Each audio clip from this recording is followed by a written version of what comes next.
Okay, we have some questions for both gentlemen on behalf of the residents or rather the audiences here.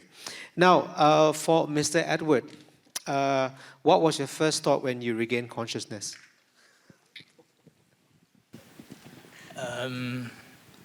I regained consciousness. There's two phases of regaining consciousness after the operation. First one is that I regained consciousness.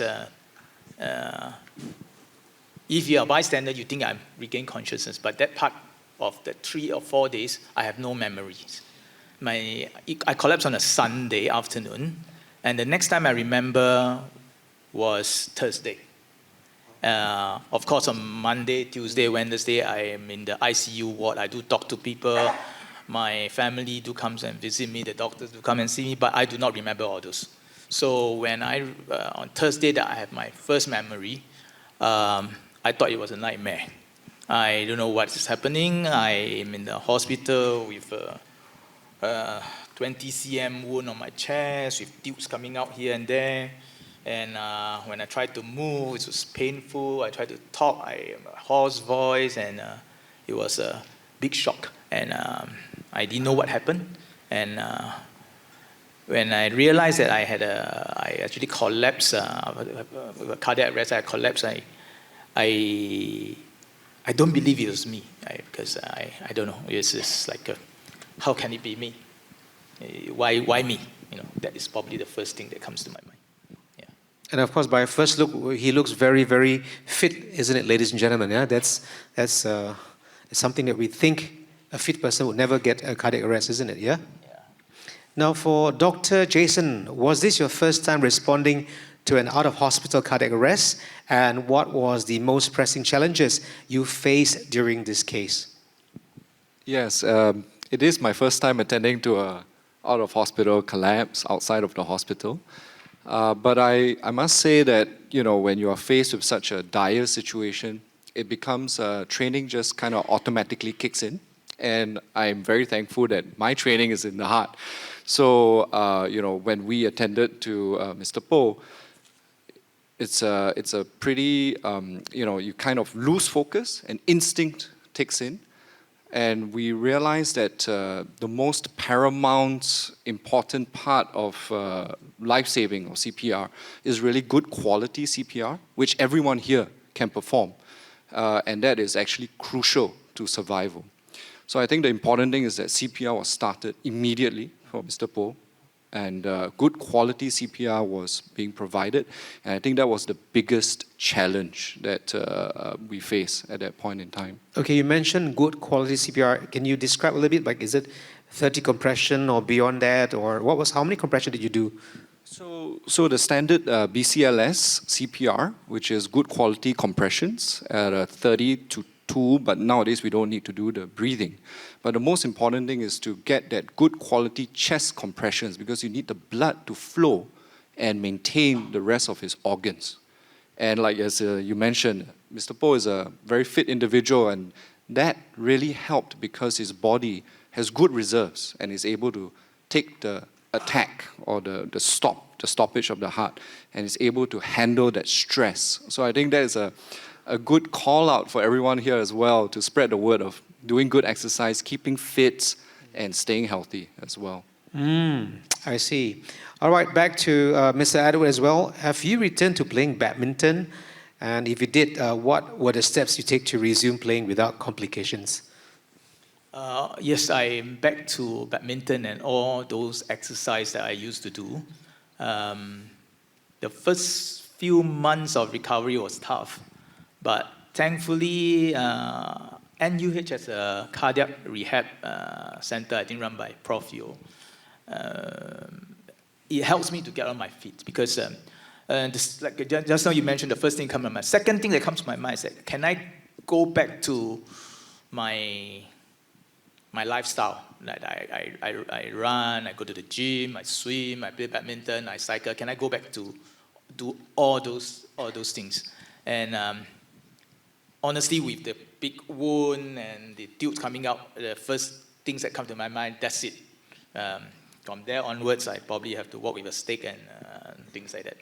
And thankfully for the rehab center, it goes, it steps by step brings me back to exercising, walking on the treadmill and slow jog on the treadmill, and then subsequently running, and then to come back to play badminton again. I go take steps by steps again. I engage a coach to play with me so that I play half a court, and step by step, 30 minutes, and then slowly. And by the way, I collapsed on 2023, not 2024. Just now they said 2023. And in 2024, I went to Taiwan with my wife to participate in the international badminton competition. And we got into the final top 8. We got into the top 8. So yes, I'm back to playing badminton and all the kind of sports. Wow, that's an amazing feat. Considering the heart issue, and now you actually became a champion. So you're a champion of a heart recovery as well, I would say, yeah? Recovery in 2 processes, one yourself and becoming a champion as well. Well, that's amazing. For Dr. Jason, do you have any advice or encouragement for community first responders, since you're one of them? Yeah, I mean, I may be the one up here today, but truly everyone here is dedicated to the same cause. And if you think about it, many of you guys here maybe have similar stories to share as well. So I really want to applaud, all this effort for you guys being stepping up, being first responders. And I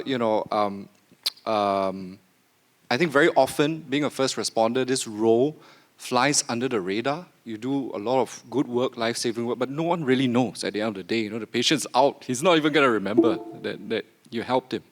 So I just want to say really a shout out. Thank you very much. I think everyone really appreciates this hard work that you put in. And it's really a privilege to be able to perform something and save a person's life. And I hope to have you go out and encourage more people to join in, learn this skill, and then that's how we're going to take care of each other in Singapore. Thank you. Exactly. So if you can, ladies and gentlemen, do sign up as a first responder, because somebody else could be saving your own family's life. The more, the merrier. Easier to get in touch with more live responders. Now, one more final question for Mr. Edward. What would you like to say to fellow survivors to inspire them to regain confidence and return to a normal, active lifestyle? For survivors, I want the word that I want to share with them is that it is possible to go back to your lifestyle. You can get to the fitness that you used to have, or even fitter. Actually, I think I'm fitter than 2 years ago. You can, but of course, you have to put in some effort to get back there. You must trust that it's possible. And also, I want to share a word with those people, the so-called first responder, taking CPR classes and things like that. I know that in our system, our Singapore system, that if you want to be a sports coach, you need to have the CPR certification. And I do know that a lot of coaches are taking this because I have to have the certification, not that they think that this is important. They're doing it because they need this piece of paper so that they can make money. But do take this CPR thing very seriously, and when it comes to a situation like this, please just you have to do it because the guy who perform CPR on me, the first guy who done, is a badminton coach. He's my friend. He's a badminton coach, and of course he go through the CPR certification. And I spoke to him. Actually, he is when I collapsed, he's actually not too sure whether he should do it, but his wife said, "You have to do it. You have to do it now." So and because of that, we can have the time to wait for Dr. Jason to be there to administer the AED and things like that.